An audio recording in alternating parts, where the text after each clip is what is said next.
Bienvenidos a este episodio de Nature Network. El día de hoy tenemos un tema sumamente interesante, uno de mis favoritos. Vamos a hablar de venenos de serpientes. Y para eso tenemos el gusto de contar con la presencia del doctor Félix Urra. El doctor Félix nos está acompañando desde Chile. ¿Cómo estás? Bien, bueno, muchas gracias por la invitación, Laura. Un honor estar en tu programa. Muy interesante esta plataforma de difusión, así que agradecido Gracias. No, por nosotros esta somos los invitación. que estamos contentos, honrados de tenerte aquí porque hemos seguido tu trabajo y en verdad que nos parece fascinante. El doctor Félix Urra es doctor en farmacología, académico del Instituto de Ciencias Biomédicas de la Facultad de Medicina de la Universidad de Chile y además es el director del Laboratorio de Plasticidad Metabólica y Bioenergética. ¿Qué tal? Y por eso precisamente queremos que nos platiques, porque este asunto de la biotecnología, del estudio de las moléculas, es algo que para muchos de nosotros es como que un campo completamente ajeno. Pero justamente esto es lo que nos va a ayudar a entender el por qué las serpientes venenosas son tan importantes. No deben de ser vistas simplemente como un posible riesgo para nosotros, sino también como una gran oportunidad. Entonces, ¿qué te parece si nos empiezas a platicar un poco sobre la perspectiva que tienes tú de las serpientes venenosas en Sudamérica? Claro, mira, eh, es un tema bastante misceláneo, yo creo multifactorial igual, porque por una parte la trayectoria de investigación en Sudamérica se ha dedicado gran parte a solucionar el problema del accidente ofídico. Entonces hay grandes escuelas y grandes investigadores y incluso médicos que han hecho contribuciones importantes en ir resolviendo un problema de salud pública, que es el accidente ofídico. Pero durante ese tiempo, a pesar de que hayan existido importantes ejemplos de desarrollo biotecnológico o aportes importantes en la identificación de blancos farmacológicos, Sudamérica ha tenido pequeños empujoncitos. O sea, de repente aparece una idea importante, se desarrolla, aparece esto a nivel mundial y luego pasan muchos años en que quedamos en silencio. Y eso realmente, desde mi punto de vista, es perder un potencial, porque desde un punto de vista del capital humano, de la gente, de los estudiantes, de los investigadores que existen en Sudamérica, hay un potencial gigantesco de desarrollar investigación de punta. Y por otra parte, tenemos serpientes que son únicas, con una historia evolutiva, con características en las zonas en que se encuentran, que le dan una impronta genética muy particular. Entonces, desde el punto de vista biotecnológico, también significa una oportunidad de desarrollo nacional y regional, que de repente queda ahí congelado y tenemos que mirar que otros ejemplos progresan en otras partes del mundo y nosotros no tomamos acción en eso. O sea, simplemente cuando hablamos de veneno de serpiente tenemos dos temas, como os decía al inicio, multifactorial. El accidente ofídico, que es importante resolver y también ponerlo sobre la mesa de discusión en las escuelas de medicina y en política de salud pública, pero por otra parte no quedarse atrás con el potencial de investigación. Claro. No solo en entender los mecanismos tóxicos, sino que también cómo desde ese punto de acción podemos resolver problemas para nuestra sociedad, que básicamente podría decirte que la mayoría de la población de Sudamérica tiene las mismas enfermedades crónicas no transmisibles, obesidad, hipertensión, cáncer, donde hay mucha literatura que muestra que podríamos entender algunos mecanismos a través del veneno de la serpiente. Qué interesante. Sí, exacto. Y ayúdanos un poco también a entender el panorama general, porque yo sé que tú has estado muy relacionado con otras experiencias en diferentes países de Sudamérica. Entonces, Sí. ayúdame a hacer esto, como a que tener esta visión global de Sudamérica y después nos vamos particularmente a Chile. Y porque curiosamente otra vez, cuando platicamos de serpientes venenosas de Sudamérica, se nos vienen a la mente, por ejemplo, las del género Botrops, las Botriequis, las Botrocofias, ¿verdad? Micrurus, por supuesto. Sí. Pero platícanos un poquito, ¿cuáles crees que sean los países de Sudamérica que tienen mayor incidencia en accidente ofídico y después cuál es la situación particular de Chile. Bien. Muy recientemente nosotros hicimos un simposio, organizamos con el laboratorio y el equipo de trabajo de la red, eh, justamente intentamos reunir a toda la mayoría de todos los países de Sudamérica, para poder entender cómo era el punto de vista de cada país, porque una cosa, justamente como tú me preguntas, son las estadísticas. Y una cosa que no mencionan las estadísticas de la incidencia es cómo se está resolviendo, si hay financiamiento para eso, si el equipo que está dedicado a investigar o resolver eso con el paciente está entrenando a la gente que está distribuyendo los sueros, etc. Entonces, probablemente en Sudamérica nosotros tenemos un problema que no se ha transparentado completamente. ¿Sí? La incidencia de los accidentes ofídicos, por ejemplo, en países donde se ha reportado históricamente la epidemiología asociada al envenenamiento por serpiente, es fácil de trazar y se entiende, por ejemplo, que en Brasil, en Colombia, ha ido de la mano el aumento, o sea, el aumento del desarrollo de la, del tratamiento del accidente ofídico, con también entender que son países que tienen una incidencia alta. Exacto. Sin embargo, hay otros países, como por ejemplo las realidades que nosotros hemos estado trabajando en Perú, Bolivia. Tenemos excelentes investigadores, excelentes médicos, redes de colaboración entre universidad y centros médicos, por ejemplo, donde la información que se ve con el paciente es muy distinta a la de la estadística. Entonces, claro, podemos hablar, como te decía al inicio, de países que tienen un historial importante y muy relevante de cómo han aprendido a desarrollar y, eh, un tratamiento, una cultura asociada al accidente ofídico por su incidencia. Te ponía esos dos ejemplos a la rápida, ¿sí? Brasil y Colombia. Pero en otros países pasa esto otro, de que hay un desacoplamiento entre lo que realmente nosotros tenemos en datos con lo que está pasando en algunas zonas en, en las zonas rurales, que realmente, aparentemente, hay spots, o sea, sitios donde la incidencia puede superar lo que uno podría pensar a través de los datos de la autoría. Sí. Te pongo, por ejemplo, el caso de Bolivia. Ahí tenemos un proyecto, lo podemos ir conversando más adelante, el proyecto Pucarara, que es parte de la red, en que han tenido que resolver problemas que son de este índole, que no tienen que ver con la estadística que a veces vemos publicada, con problemas que a veces incluso son movimientos diferentes de los grupos etarios, o sea, de qué tipo, qué tipo de paciente es el que está haciendo, está involucrado en un accidente ofídico. Por ejemplo, en ese caso, los pacientes pediátricos. O sea, a veces la incidencia es un dato importante en Sudamérica, pero cómo se están moviendo los sectores de personas, de pacientes que están siendo afectados, son diferentes. Y ahí también son campos de acción donde tenemos un desafío en Sudamérica, entender que hacia quién vamos con esa educación. Por supuesto, sí.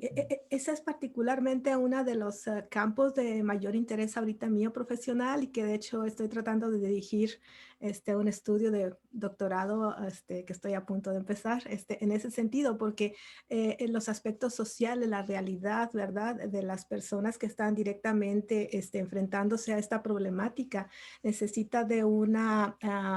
de estrategias particulares, ¿verdad? Que puedan entonces ayudarlos a, a encontrar la mejor manera de coexistir de manera segura con estas especies, pero al mismo tiempo de una red de comunicación y de soporte que esté también a la par, ¿verdad? Para solucionar esta gran problemática. Uh-huh. Claro.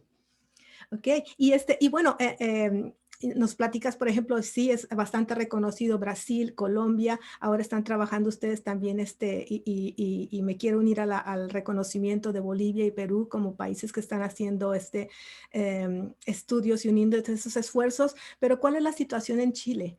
Platícanos, Wow. y el por qué ustedes están ahora interesados en estos proyectos. Sí, la verdad, en algún momento yo lo comenté como una triste historia, pero personal, porque la realidad es que Chile es un país inusual dentro de Sudamérica. si tuviera que yo generar una pintura geográfica de Chile, es un país largo, ¿cierto? Que por un lado limita con el Océano Pacífico, o sea, la posibilidad de que un reptil llegue por el Océano Pacífico, a menos que sea la serpiente marina que está en toda la costa de Pacífico. occidente, claro, pacífica, no, no hay más opción. Bueno, y tortugas también, que en algunos sectores están. La otra barrera importante es la cordillera de los Andes, que está desde el inicio hasta el final de Chile y que es una barrera no solo de altura, sino de temperatura, un gradiente de temperatura Claro. muy importante. Y al norte, si bien tenemos países vecinos como Perú, Bolivia, y bueno, un poquito más hacia la cordillera con Argentina, el norte de Chile tiene el desierto uno de los más áridos, el desierto de Atacama. Y si nos vamos para el otro lado, para la zona austral, bueno, ahí ya empieza a ser el gradiente de temperatura baja mucho y estamos cerca de la Antártida, la Patagonia y la Antártida. Entonces, los reptiles en general en Chile tienen un mérito propio, han sobrevivido a muchos cambios geográficos y eso ha hecho de que sea una isla. Chile no tiene, por ejemplo, bueno, aparte hay que sumarle ciertas políticas públicas, incluso vectores de parásitos o enfermedades que son muy comunes en países tropicales, no existen. Y eso ha dado cierta comodidad generacional de nuestra sociedad. Nosotros no nos preocupamos, por ejemplo, de los parásitos en humanos, sino que probablemente en las mascotas. ¿Sí? No hay una cultura también, por esta seguridad que hemos tenido, de no estar enfrentados a elápidos o viperios, o sea, serpientes que en toda Sudamérica, excepto Chile, pueden generar un cuadro de envenenamiento con interés o con relevancia clínica, que finalmente puede terminar en la muerte si no es atendido eh, de forma oportuna. Entonces, hablar con una persona que nació y vivió en Chile es un mundo ideal, porque no tiene va a la montaña y a menos que sufra un accidente por responsabilidad propia, él no va a salir envenenado por una serpiente. Exacto. Entonces, eso ha hecho en el contexto de salud pública, descansar tranquilamente en obviar estos problemas. O sea, en Chile, a menos de que uno reconozca la contribución de algunos académicos, de algunos saludistas, en ciertos momentos de la historia de Chile, la salud pública y el entendimiento del envenenamiento por animales ha sido fácil de llevar. A excepción, o sea, una excepción de esta regla es justamente el caso de las loxoceles o arañas de rincón que conocemos acá en Chile, que eso sí es un cuadro, el loxocelismo sí ocurre, etcétera, pero los reptiles no tienen participación en ese punto. Entonces, en ese contexto, han pasado cerca de 50 años donde más allá de una investigación de laboratorio que a alguien le interesó tomar una serpiente, en Chile existen solamente serpientes opistoglifas en Chile continental. Y ¿Sí? vamos a recordar cuál es una opistoglifa, ¿verdad? Porque son, ustedes tienen colúbridos, y varios de ellos son opistoglifos. Ajá, Claro, entonces solamente para las personas que nos están escuchando y que no están familiarizados con esto, son aquellas que tienen dientes especializados para inoculación de veneno, pero que están en la parte posterior de la mandíbula superior, ¿verdad? Ujú. exactamente. Generalmente los vipéridos tienen estos dientes, o que hay una gente les llama colmillos también, en la parte frontal y son plegables, son bastante grandes. Los proteroglifos como las cobras, las coralillo, las mambas tienen también unos dientes más largos especializados que están al frente, ajá, pero que no son plegables. Y en el caso de los colúbridos o pistoglifos son los que tienen, decíamos, estos colmillos o dientes especializados en la parte posterior. Claro. Platícanos de los que tienen allá.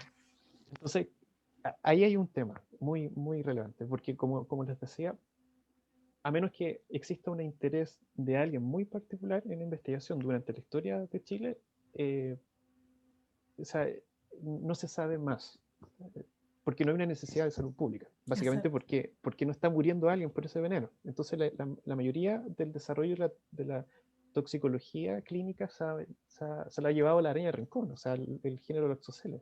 Es ese tipo, el loxocelismo, ese tipo de accidente por envenenamiento. Entonces, como les comentaba, en Chile existen serpientes opistolifas con sus dientes en una posición posterior que dentro de las 6 especies de Chile continental, muchas de ellas, o sea, 4 en realidad de ellas, están distribuidas en las zonas más extremas de Chile, donde justo coincide en que la densidad poblacional humana, o sea, la zona en que los chilenos vivimos, no coinciden con, con sus rangos de distribución. Por ejemplo, en el norte de Chile hay un par de especies, género Taquimenis sobre todo, Taquimenis peruviana, que está sobre los 2000 metros, y en esa zona, como les comentaba, es una zona fría, desértica, que, no es, que la población humana no ocupa para vivir. Entonces, la probabilidad del accidente ofídico es muy baja. Sin embargo, cuando vamos bajando más al centro de Chile, es un ambiente más mediterráneo y es donde se concentran las capitales. Y es ahí donde probablemente ocurren muchos accidentes ofídicos por irresponsabilidad del humano, por la curiosidad de manipularlas, de tenerlas como mascotas, a pesar de que Chile tiene una provisión legal de captura y de tenencia de reptiles nativos, ocurre igual. Sí. Entonces, aquí ocurre un cortocircuito, similar a lo que conversábamos anteriormente.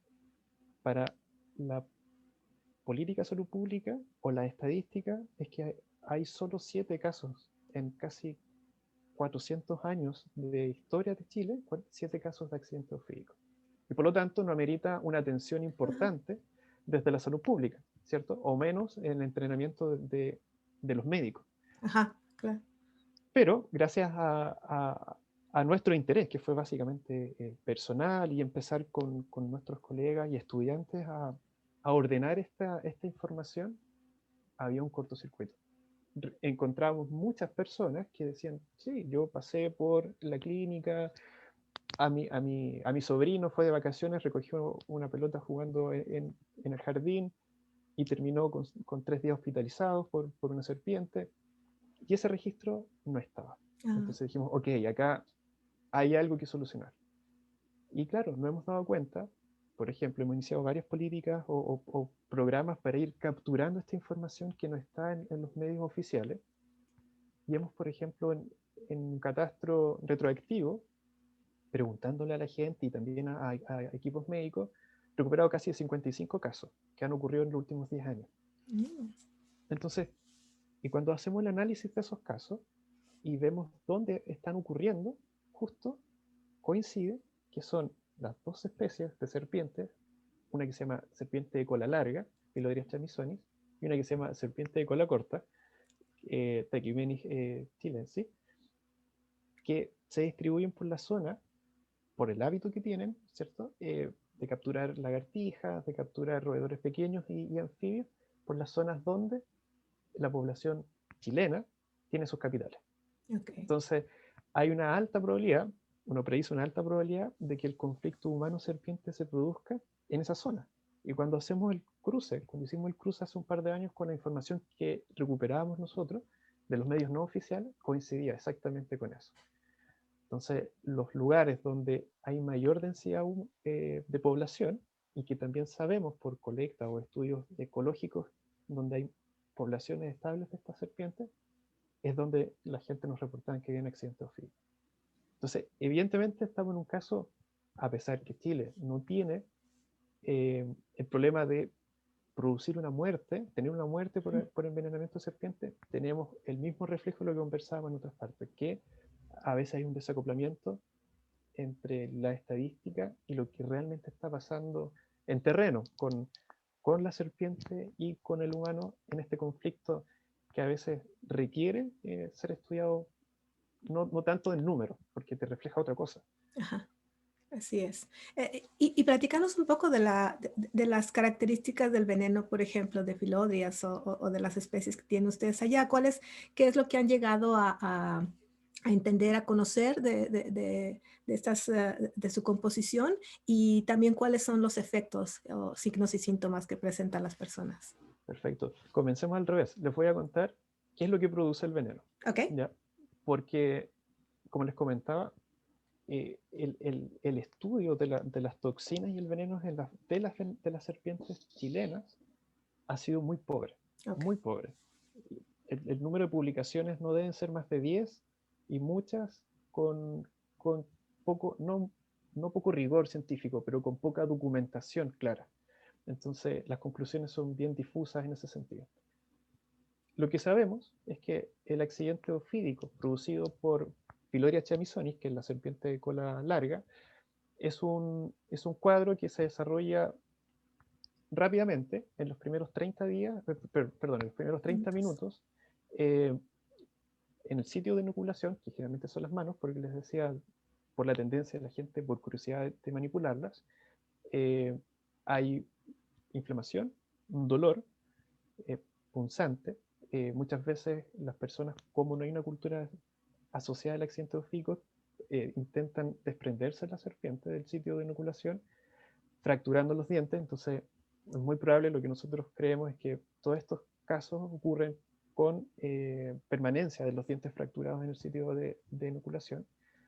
Eh, Luego de estos 30 minutos, la inflamación progresa, termina convirtiéndose en un edema que si no es llevado o derivado inmediatamente a un centro médico, puede progresar subiendo por el brazo hasta la axila, con un edema muy importante, perdiendo funcionalidad en esos momentos de la mano. Y en algunos casos lo que se ha reportado es que ocurre infarto ganglionar del ganglio axilar. Entonces hay un dolor acompañado a eso que no cursa con fiebre, ¿sí? Y que alrededor del tercera, cuarto día, si esto es tratado oportunamente con corticoides o antihistamínicos, ocurre la remisión. Si bien, como les digo, no compromete signos importantes, o sea, no genera signos importantes en un paciente, sí eh, significa ocupar una cama por 3 días Claro. o 4 días en el sistema público y, como hay poca información, retener al paciente en la sala de espera hasta que el médico encuentra el artículo o las dos publicaciones que están traducidas en español para poder iniciar el tratamiento con corticoides. Entonces, Sí. la calidad de vida y el gasto en tiempo Ajá. en el sistema público se puede ahorrar si uno estudia Por esto. supuesto. Y ese es un punto donde todavía estamos en deuda y que queremos un poco ir resolviendo.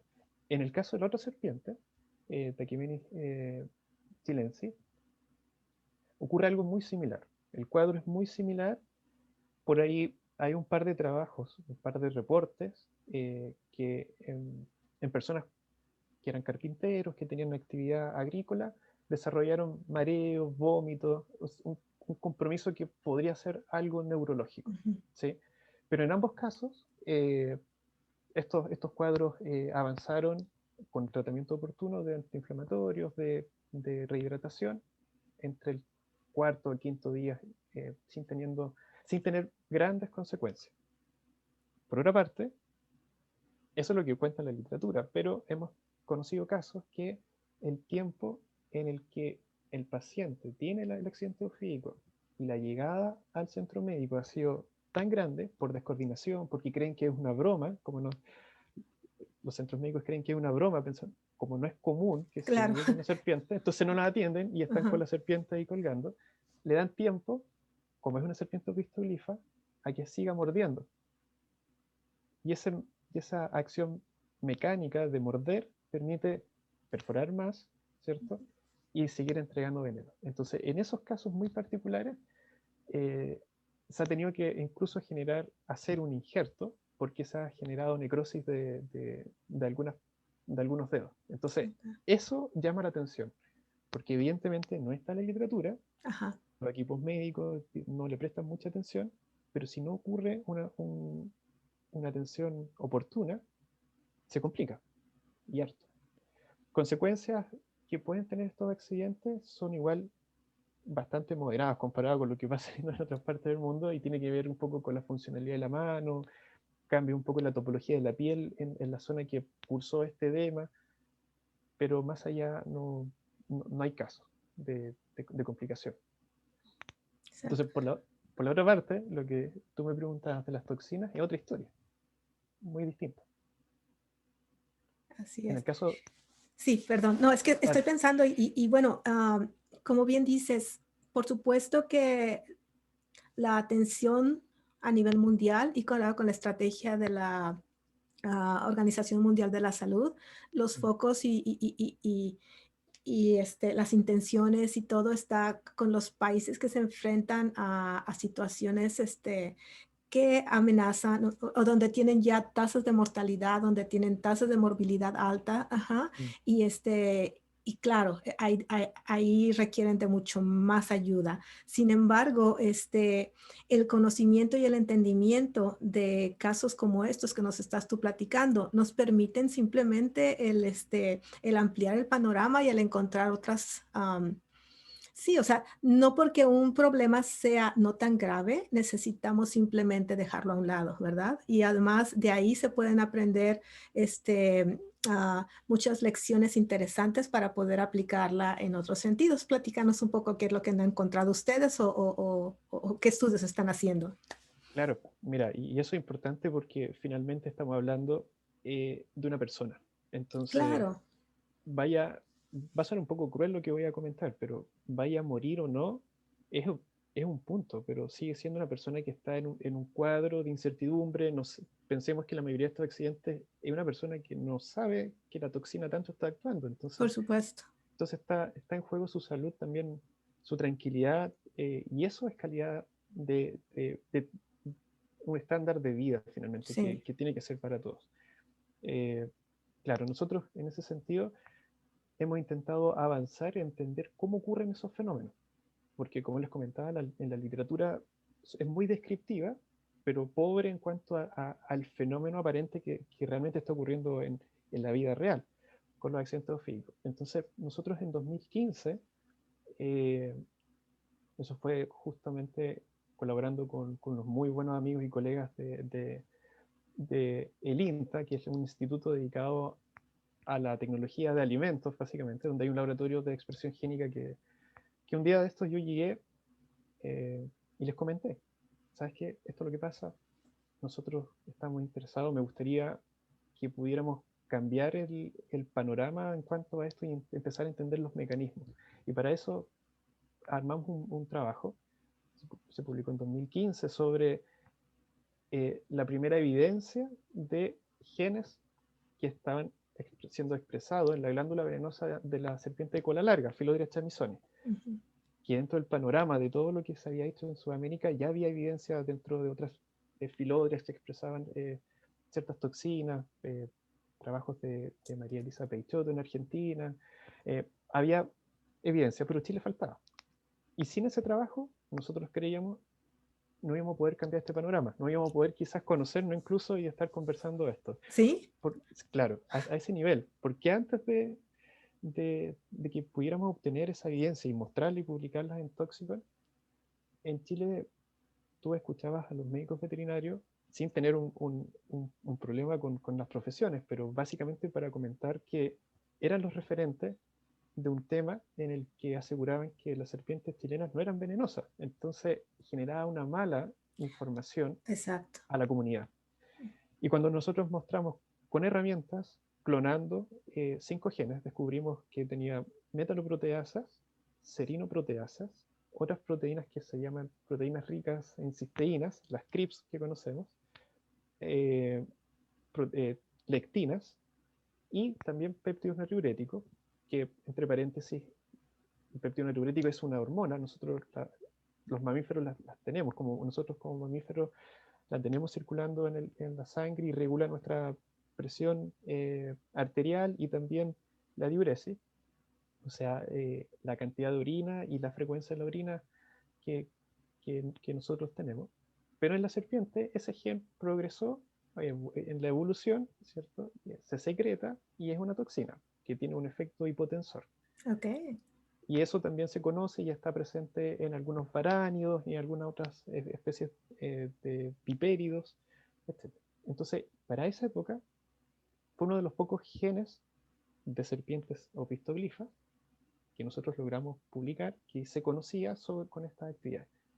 Y esto fue muy importante porque pudimos, con esta información, que fue poca, pero importante a nivel de Chile, mostrar que el edema, las coagulopatías, o sea, esa primera etapa de la mordedura que tenía que ver con una coagulación más tardía, siendo como una pequeña hemorragia que ocurre al momento de morder, y probablemente esa sensación de cansancio que sienten algunos pacientes, podría ser explicada por la presencia de estas toxinas.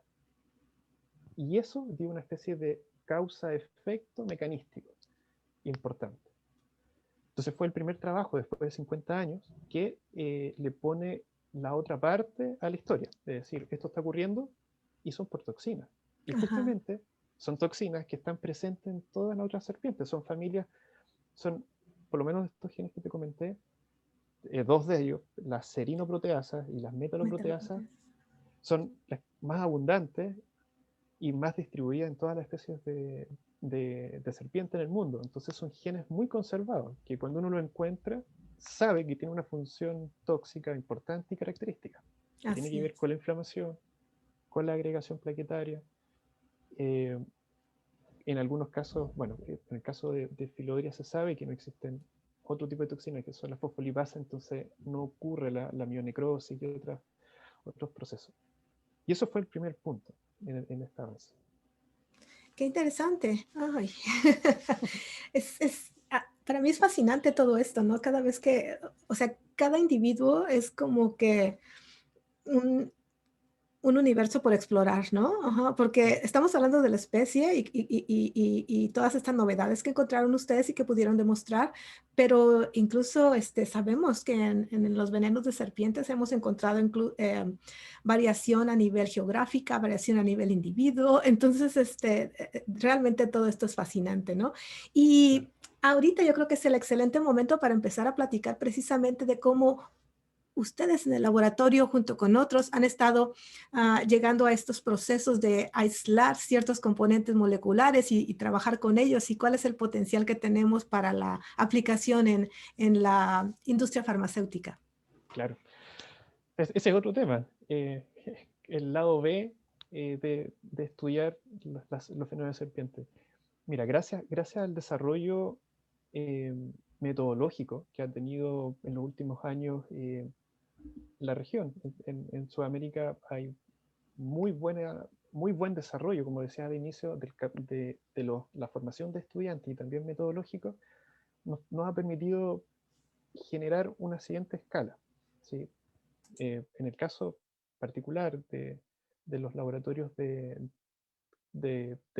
de los grupos con los que estamos nosotros colaborando en la red de veneno de serpiente, eh, un ejemplo particular en Perú, en Lima, en la Universidad Mayor de San Marcos, con el doctor Dan Vivas y el doctor Armando Yarlequé, ellos tienen un serpentario que está destinado a la investigación del veneno de las serpientes de allá de Perú. Y ellos tienen amplia experiencia en el desarrollo biotecnológico y poder, primero, del veneno, caracterizar y aislar una toxina de interés. Luego de eso, gracias al avance de la biología molecular, nosotros podemos clonar desde ahí, sacar la secuencia, ¿cierto? Que es nuestro código absoluto para producir una proteína y hacer un siguiente paso, que es ya no depender de una serpiente, sino que simplemente de esa secuencia generar la proteína sin la serpiente. Y eso tiene un paso relevante para la región. Poder tener proteínas recombinantes, que finalmente son nuestras toxinas de interés, que antes la producía la serpiente, pero sin ella, también nos permite, por una parte, conservar la especie, ¿cierto? Por otra parte, realizar estudios que son mucho más moleculares para saber qué porción de esa proteína tiene tal efecto tóxico, qué porción puede tener un efecto modulable para ser aplicado en una aplicación médica o farmacológica. Entonces, en ese punto, en este panorama, hemos tenido la oportunidad de en conjunto con el laboratorio del doctor Eladio Flores, allá en la Fundación Ezequiel Díaz, en conjunto con el doctor Vivas Ruiz y doctora Yarlequé. Ellos venían estudiando el veneno de una serpiente, la jergón de la costa de, de Lima, en Perú. Es una especie de vipérido, ¿sí? Un Botrop pictus, que dentro de su veneno ellos lograron identificar, aislar una serinoproteasa que se parece a una trombina. Para, para, para quien le suene esto un poco raro o muy técnico, las trombinas son proteínas que todos nosotros tenemos, muy conservadas evolutivamente, que tienen un rol en la coagulación. Una trombina, cuando está presente una trombina, ocurre coagulación, ¿sí? Entonces, lo interesante es que las serpientes evolutivamente desarrollaron, a través de la evolución, eh, este gen, obtuvieron una toxina similar a trombina. Y en el caso de este trabajo que les comentaba, el laboratorio logró aislar la toxina y nosotros, aparte de hacer los experimentos funcionales para caracterizar el efecto en plaquetas que promovía la agregación, etc., se nos dio la oportunidad de poder estudiarlo por primera vez en células tumorales. Y eso fue también un hallazgo que no lo esperábamos, porque si bien en mi laboratorio, en la Facultad de Medicina, con mis estudiantes nos dedicamos a explorar, a investigar sobre el metabolismo tumoral, hasta la fecha no existe reporte de alguna toxina que primero no mate células tumorales, que para cualquier persona diría, bueno, entonces desechemos si no es un antineoplásico que produzca muerte de células tumorales, pero que fuera muy específica para bloquear la migración de células tumorales in vitro. Y eso fue un punto muy, muy relevante, un quiebre dentro de lo que nosotros esperábamos, ¿sí? Porque si bien, recordemos, es esta serinoproteasa que la bautizaron como pictobina, porque viene de Botrop pictus, viene de una serpiente que puede producir muerte. Uno se imaginaría que inmediatamente en un modelo en que tenemos solo células tumorales, lo primero que hubiéramos visto era muerte, y vimos lo contrario.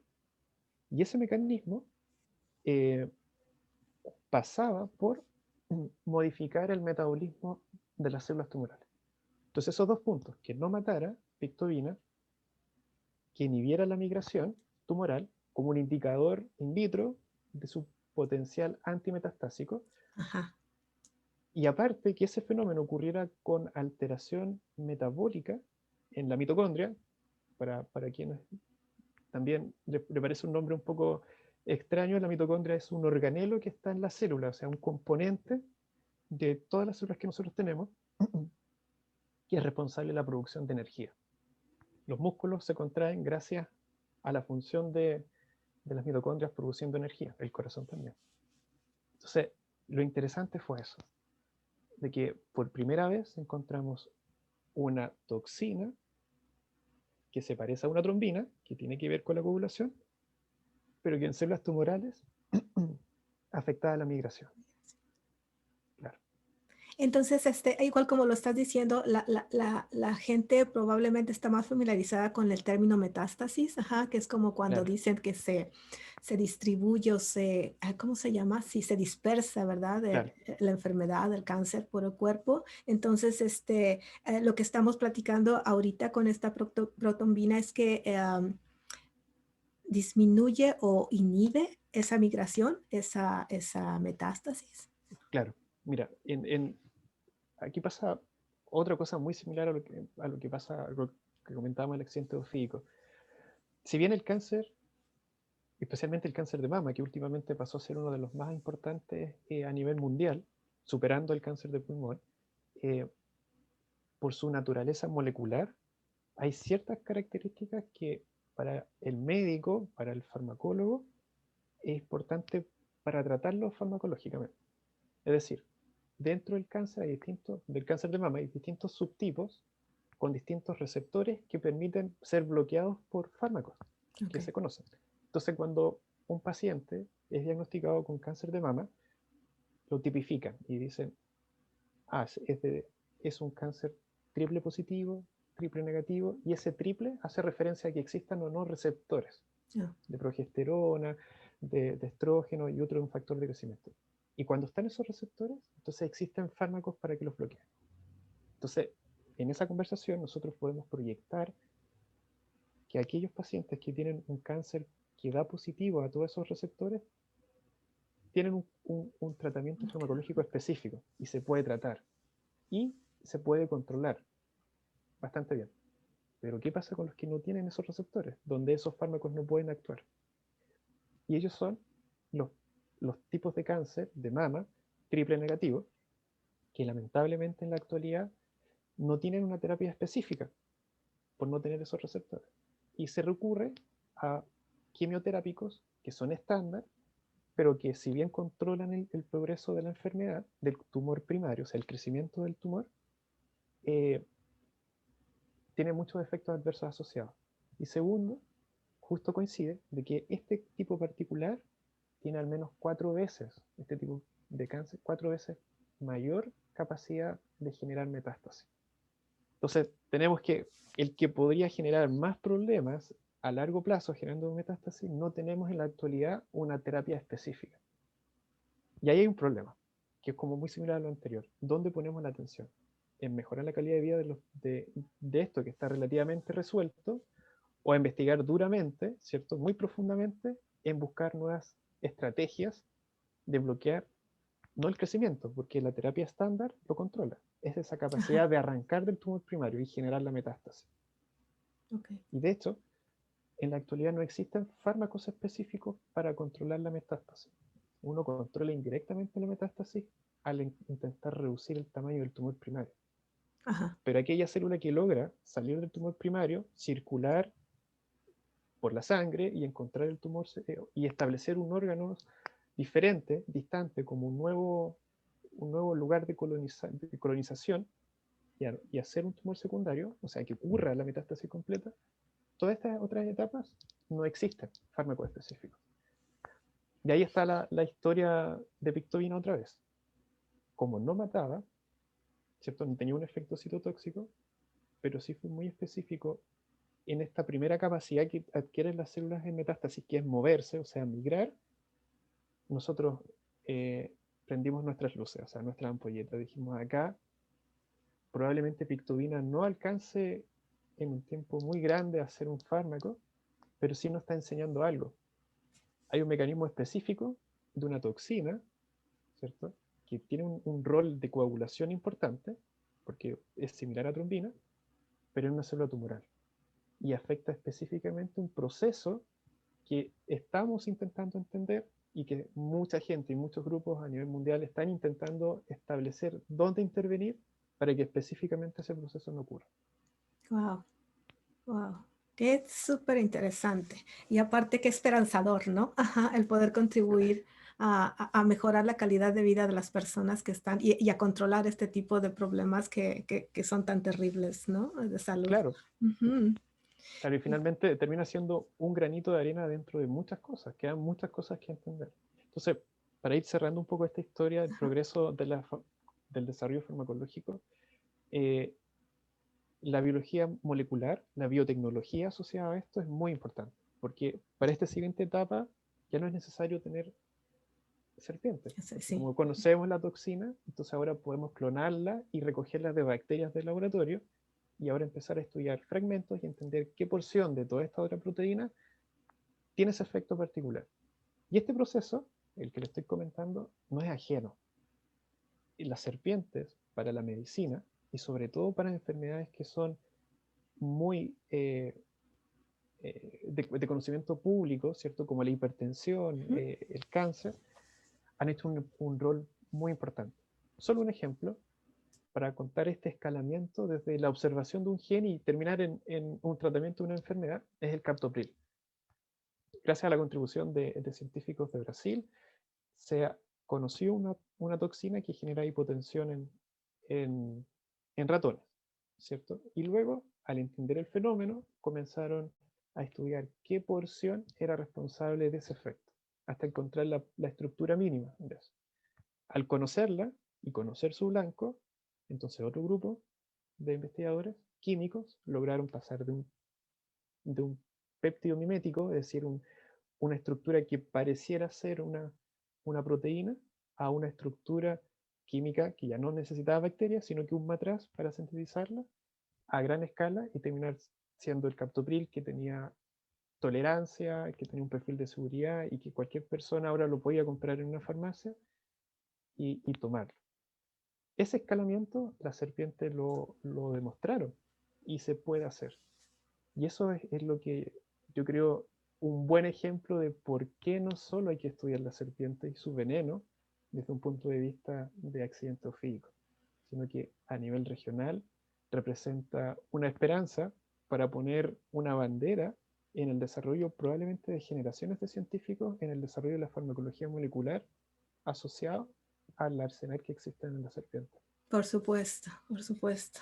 Gracias por tan clara explicación. Ajá, creo que fue bastante efectiva para poder ponerle en la mente de los demás. Y hace ratito platicaste un poco de la red, mencionaste la red, pero no hemos dicho un poco más acerca de ella. Es la red para la investigación del veneno de serpientes y descubrimiento de fármacos, ¿verdad? ¿En qué Sí. año empezó esta red? Y platícanos un poco qué es lo que está haciendo. Comenzamos en 2018, recibimos financiamiento estatal desde las agencias financiadoras de Chile y Perú, y comenzamos con esta red primero con tres grandes grupos, o sea, con tres países en realidad: Brasil, Perú y acá nosotros Sí. en Chile. Éramos muy poquitos en Chile, así que en términos numéricos siempre vamos a estar en desventaja. Y el objetivo principal era reunir a académicos que están justamente en estas etapas, tanto en la investigación molecular, en el descubrimiento de toxinas, en aquellos que están en la problemática de cómo bajo esta información para que los médicos, el equipo médico, pueda administrar de forma adecuada un tratamiento ofídico, con los sueros particularmente. El problema que tenemos en la región de que si un suero generado en un país probablemente tenga mejor cobertura para una especie particular que no se conoce en otra zona, generar un puente para hacer esas investigaciones. Y finalmente, un rol muy importante que queremos y que lamentablemente la pandemia ha intervenido un poco, es abrir las puertas para llamar a estudiantes, a investigadores, a que hagan pasantía en estos laboratorios y también a la comunidad general, para bajar esta información y educarlos. Esos son los tres o cuatro pilares importantes de la red. En Chile, yo soy el director del grupo, son dos instituciones, la Universidad de Talca, la Universidad de Chile, la Facultad de Medicina y el INTA. En Perú está la Universidad Mayor San Marcos, liderada por el Laboratorio de Biología Molecular, donde está el doctor Vivas Ruiz y Armando Yarlequé. Y en Brasil, el doctor Flores con su laboratorio en la FUNED. Así partió, y tenemos en esta red grupos que colaboran activamente con nosotros, investigadores asociados y también colaboradores, que se dispersa ya por toda Sudamérica. Tenemos gente en Colombia, de la Universidad de Antioquia, en Bolivia, el proyecto Pucarara, que se está desarrollando en la Amazonía boliviana, estudiando justamente lo que comentaba, el conflicto humano-serpiente y el acceso a tratamiento. Tiene una historia muy, muy importante que hemos estado haciendo ahí, que ellos están encabezando. Colaboradores en Argentina, eh, y, y bueno, muchos amigos y colegas que están en otras universidades en Brasil, en Uruguay, bueno, el único país que yo creo que nos falta anexar a esta red es Venezuela, pero hay un representante de cada uno. Yo creo que si tuviera que mostrar un listado son hartos, y eso ha permitido generar escalas de información, ¿sí? Que espero que con la pandemia podamos en algún momento todos reunirnos y hacer un poco más frecuente este primer simposio que organizamos este año. Sí, este simposio que fue virtual, ¿verdad? Pero que Virtual. fue un éxito. Ajá. Sí, Sí, quedamos muy contentos. Aparte que le debemos vino a toda la gente lo importante es que se ha hecho esta red y hemos conocido la realidad de cada país en términos de investigación muy duro. O sea, que- ¿sabes qué? No tenemos financiamiento, no tenemos dinero para comprar pipetas. Eso es grave. ¿Pero es por qué? Porque no consideran que el accidente ofídico hay que estudiarlo. Bueno, hay que solucionar eso. Científicos académicos que no, no están interesados en el desarrollo farmacológico, pero sí están desarrollando importantes investigaciones en establecer la taxonomía, la ecología. Y eso ha sido un enriquecimiento importante para todos, Claro. eh, Ujú. porque hemos entendido que todo va de la mano y que la multidisciplinariedad de estas investigaciones son necesarias. Exacto. Y Claro. déjame mencionar que a las personas que se perdieron este evento lo pueden encontrar en YouTube, el canal es Félix Urra, me parece. Urra Lab creo Ah, que ok, ahora dice. Urra Lab, Claro, el, yes. el del laboratorio. Sí. Voy a anotar ahí. Ajá. Sí, porque, bueno, ahora con estas opciones de poder observar posteriormente las grabaciones, es fascinante, ¿no? Porque tenemos la oportunidad de seguir aprendiendo y recordando. Y están además pensando en organizar otro, platícanos. Sí, sí, eso es un adelanto. Bueno, hay varias actividades que ahora vamos a empezar un poco a mostrarlas, a difundirlas. De pronto, claro, en diciembre esperamos tener la segunda reunión, si la situación sanitaria da. Ok. Es un proyecto que deberíamos hacerlo de forma presencial y ahí entregar el vino. Pero si no, va a tener que ser virtual. Entonces ese sería el simposio 2, el segundo. Entre medio, durante el año, claro, tenemos más actividades de difusión. Pronto se viene conversatorios de serpiente, donde queremos invitar justamente a cada integrante de la red a que vaya contando un poco su situación de forma más amena, en que pueda también servir de difusión a nivel regional para que se conozcan las experiencias que cada grupo tiene, que es muy relevante. Y bueno, y otras cosas que van un poco más tangencial, que tienen que ver con la formación de estudiantes, que puedan viajar, que se puedan hacer meet and lab o que reuniones que tengan que ver con la discusión de sus datos y que queden abiertas para el público también.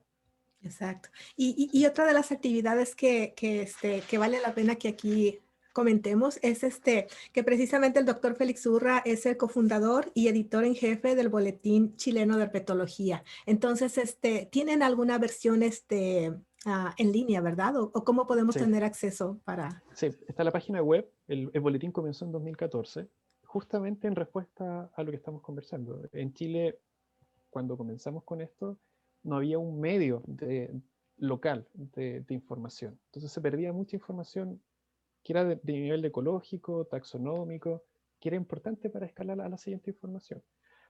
Entonces, claro, el Boletín Chileno de Herpetología fue fundado en 2014, se publica un número anual, generalmente entre el 20 al 30 de diciembre, justo para Navidad, para recibirlo. Y todos los números se pueden descargar de la página web de boletinderpetología.com. Ahí está. Excelente. Lo invito no solo a leerlo y enterarse de las actividades que hacen muchos investigadores, herpetólogos que hacen acá en Chile, sino que también invito a enviar contribuciones. Pueden revisar incluso el equipo de editores asociados. Muchos de ellos tienen que ver también con países vecinos que nos ayudan y participan de forma activa. Así que sería un gusto recibir de Sudamérica más contribuciones en esa revista. Qué excelente, muchas gracias. Este, híjole, Félix, pues qué gusto el haberte tenido aquí. Gracias por tu liderazgo, gracias por abrir terreno en esto, ¿verdad? Que todavía falta mucho por conocer, mucho por hacer, pero qué gusto y qué satisfacción nos da conocer equipos como el tuyo, que están no solamente impulsando este tipo de investigaciones, sino también el generando estas redes de comunicación, de apoyo y es así como juntos podemos tener muchos mejores resultados, ¿verdad? E impactar de manera positiva. Entonces, muchas gracias por haber estado aquí. ¿Algo más que quieras comentarnos ya para cerrar el programa? No, agradecer la invitación. y dejar este mensaje. Yo creo que se acerquen a las plataformas, aprovechemos que la pandemia nos ha dado esta posibilidad de reunirnos sin viajar, ¿cierto? Y que podemos viajar en términos de conocimiento y de interacción. Y esa es la gran ventaja. Así que agradecido de esta instancia, conversar contigo y dejarlos a todos invitados a que sigan las actividades. Muchas gracias. Y a lo mejor también dejar a todos el pensamiento de que las serpientes pueden ser nuestras aliadas. Entonces, simplemente Claramente, no verlas como algo peligroso, ¿verdad? O algo de lo que genera cierto temor, etcétera, sino que aprendamos a observarlas y a respetarlas como un individuo más con el que estamos compartiendo este planeta y que además nos están dando esta posibilidad de encontrar en los venenos un beneficio directo para nosotros. Entonces, claramente. muchas gracias a todos por habernos acompañado y los esperamos en la próxima.